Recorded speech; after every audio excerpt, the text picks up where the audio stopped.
যে আমার রেডি হয়ে গেছে আলুর ফিঙ্গার। এখন বানাবো পটেটো ফিঙ্গার। এই পটেটো ফিঙ্গার বানাতে কি কি উপকরণ লাগছে তোমাদের একে একে দেখাচ্ছি, আবার মাখার সময়ও আমি দেখাবো। এখানে লাগবে আলুর সঙ্গে নুন, গোলমরিচের গুঁড়ো, একটু গরম মশলার গুঁড়ো, কর্নফ্লাওয়ার, একটু মিষ্টি, পেঁয়াজ কুচি, আর লাগবে এই যে তোমার চিলি ফ্লেক্স, যেটা এই যে চিলি ফ্লেক্স। এইগুলো উপকরণ দিয়ে আমি এটাকে মাখবো। আর লাগবে ডিম সিদ্ধ, এই ডিম সিদ্ধ। আর এর ভিতর রয়েছে তোমার এই ম্যাগিটা আমি গুঁড়ো করে একদম ক্রিসপি করে আলুর গায়ে মাখিয়ে এটাকে আমি ভাজবো। এই দেখো কিভাবে এই আলুটাকে আমি এখন ছুলে নিচ্ছি। এখন আলুর ভিতর আমি ডিম দিয়ে ভালো করে চটকে একদম ম্যাশ করে নেব। দেব গোলমরিচের গুঁড়ো, সব পরিমাণ মতোই দেব। বিভিন্ন মশলা গুঁড়ো করা একটু মশলা, একটু দেব চিনি, পেঁয়াজ কুচানো আর লঙ্কা কুচানো, কর্নফ্লাওয়ার।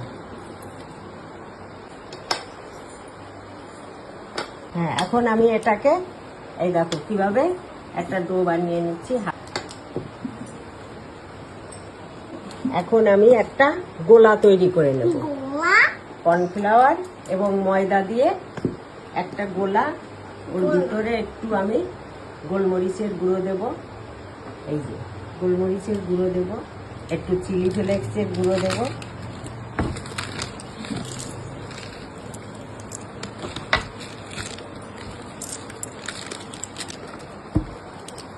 এই দেখো চামচ দিয়ে করলে অনেক সময় লাগবে, আমি হাতে এটাকে গোলা তৈরি করে নিচ্ছি।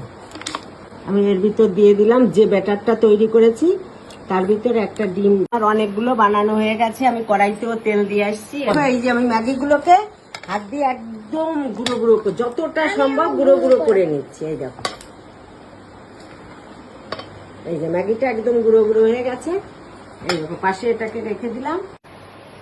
এই যে এইভাবে করে পটেটো ফিঙ্গার যেহেতু নাম হ্যাঁ, দিয়েছে, ফিঙ্গারের মতোই আমি এটাকে করে নিচ্ছি। এটা ছুরি দিয়ে হবে না, এটা হাত দিয়েই করতে হবে।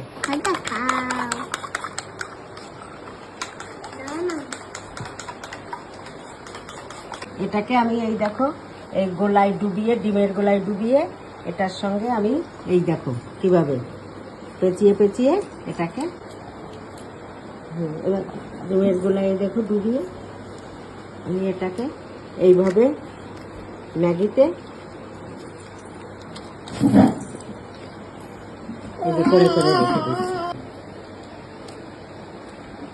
এইগুলো দেখো আমি কি সুন্দর করে এগুলোকে পেঁচিয়ে পেঁচিয়ে বানিয়ে রেখেছি, একদম সেই ফিঙ্গারের মতোই। আলুর ফিঙ্গার বলেছি, ফিঙ্গারের মতোই এগুলো শেপ দিয়েছি। এই দেখো ম্যাগিতে মুড়িয়ে তেলটা গরম হয়ে গেছে। এখন আমি তেলের ভিতর একটা একটা করে ছেড়ে দেবো। আর তোমাদের ছেড়ে দিতে হবে, বেশ অল্প অল্প জালে এটাকে ভাজতে হবে। এই দেখো যে কটা বানিয়েছিলাম সবগুলোই বসিয়ে দিয়ে গেলাম। এই যে আমার রেডি হয়ে গেছে আলুর ফিঙ্গার, দেখতেও দারুণ হয়েছে, এটার শেপও সুন্দর হয়েছে। দেখো আমি নিজেরটা নিজে বলছি না, তোমরাই দেখে বলো বন্ধুরা এটা কেমন হয়েছে। একটা নতুন পদ্ধতিতে আমি এটা করেছি আমার পছন্দ মতো।